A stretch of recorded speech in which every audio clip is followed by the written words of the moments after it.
EBS에서 지식 채널을 연출했던 김진혁이고요. 반갑습니다. 너무 반갑고, 그러면 제가 그 책에도 나와 있는 내용이지만 간단하게 좀 설명을 드릴게요. 지식 채널을 하기 전에 제가 연출했던 프로그램이 몇 개가 있지만 그 중에서 지식 채널이라고 하는 프로그램에 굉장히 많은 영향을 줬던 프로그램이 이제 2개가 있는데, 오늘 지금 보신 영상은 그 프로그램, 2 프로그램 중에 이제 한 프로그램을 연출하던 시기에 촬영해냈던 영상을 전체 다는 아니고 그중 일부가 들어가 있는 내용입니다. 그 프로그램 미래의 조건이라고 하는 프로그램이었는데, 그 당시에 제가 그 미담을 찍으려고, 미담이라는 거 아시죠? 아름다운 이야기. 그 본인이 장애를 갖고 있고 이제 노점상을 하시면서 또 다른 장애인 혹은 또 다른 노점상을 위해서 굉장히 좋은 일을 많이 하고 헌신하는 어떤 한 분을 이제 팔로우하면서 이제 그분의 이야기를 약 10여 분 정도의 분량으로 담아내는 그런 거를 하고 있었어요. 그래서 이제 그걸 촬영을 하던 중에 이분이 노점상을 하고 계신 곳이 동대문 그 근방이었어요. 그래서 당연히 이분을 이렇게 따라가다 보니까 동대문 운동장 앞까지 오게 됐죠.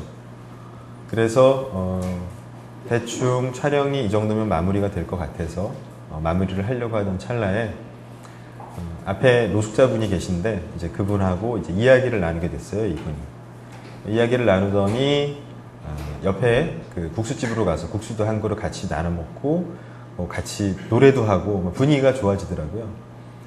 그래서 이전에 찍어놓은 분량도 굉장히 좋지만 이렇게 자연스러운 내용을 편집에 나중에 하면 훨씬 좋겠다 싶어서 마무리를 하려다가 말고 그냥 아무 말도 안 하고 계속 촬영을 했죠.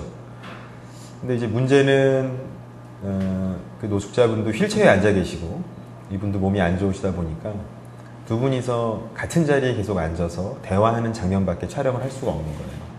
문제가 뭐냐면 나중에 그런 상태로 촬영을 해놓고 편집을 하면 굉장히 화면이 단조로워져요. 그래서 이제 부탁을 드렸죠. 저 몸이 안 좋으신데 죄송한데 휠체어를 밀고 가시는 모습을 조금만 좀 스케치를 좀 하고 싶다. 그래서 좀 부탁을 드렸더니 이제 그분께서 흔쾌히 오케이 하시고 이제 밀고 가시기 시작한 거예요.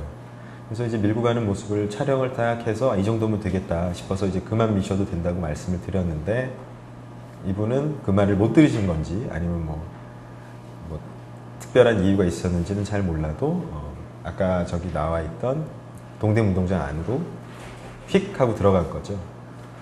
근데 제가 그분이 동대문 운동장 안으로 노숙자가 앉아있는 휠체어를 밀고 들어갔을 때 들었던 첫 번째 생각은 야구공이었어요. 야구공. 왜냐면 동대문 운동장 안에서는 당연히 야구 경기를 하든 혹은 캐치볼 같은 고등학생들이 와서 연습을 하던 야구를 하고 있을 거라고 저는 믿어 의심치 않았기 때문에, 혹시나 야구공이 날라와서 그분이나 노숙자에게 맞으면 제 책임이잖아요. 그러면 안 되죠. 촬영하다가 문제가 발생하면 PD 책임이기 때문에 들어가지 마시라고 얘기했는데 쭉 들어가셔서 어쩔 수 없이 따라 들어갔는데 이제 안에서 보여주던 풍경이 아까 그 화면의 일부에 등장하는 그런 풍경이었던 거죠. 그럼 이게 왜 지식 채널에서 되게 중요한 지점이냐라고 하면, 물론 우리 사회에 있어서 청계천에서 일하시던 그 노점상 분들, 철거를 당한 그분들만이 아니라 수많은 소외된 이들의 이야기가 존재했고 더 심한 경우도 많았고, 저 편이 있은 이후에도 그리고 지금까지도 그런 이야기가 있지만, 제가 제 머릿속에서 지적 쇼크를 가장 강력하게 받은 건 저게 굉장히 제 인생사에서는 중요한 경험이었던 거죠. 특히 뭐가 중요했냐면,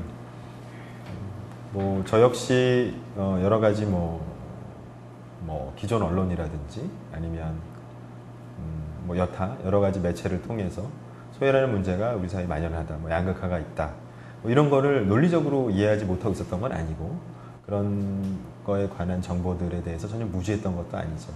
근데 저 때 제가 지적 쇼크를 받았던 이유는 내가 이걸 잘 몰랐구나 라고 하는 것이 아니라 제가 야구공을 떠올리고 있다는 그 사실이 되게 쇼크였어요. 그러니까 무슨 얘기냐면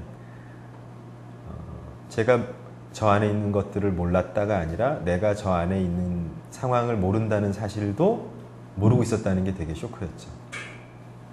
왜냐하면 무언가를 알기 위해서는 최소한 내가 그걸 모른다는 걸 알고 있어야 되거든요. 그러니까 흔히 얘기해서 나는 영어를 잘 몰라요. 그러면 최소한 알파벳은 알고 있어야 되는 거죠. 영어라는 존재에 대해서. 근데 예를 들어서 영어라는 존재를 내가 모른다는 사실도 모르고 있으면 영어를 알 수 있는 방법은 아무것도 없어요. 그거는 마치 진공 상태 같은. 따라서 제가 저 안에 들어가지 않았다면 저는 저 동대문 운동장이 철거될 때까지도 저 안에서 여전히 야구가 한다라고 하는 지식을 제 머릿속에 두는 거죠.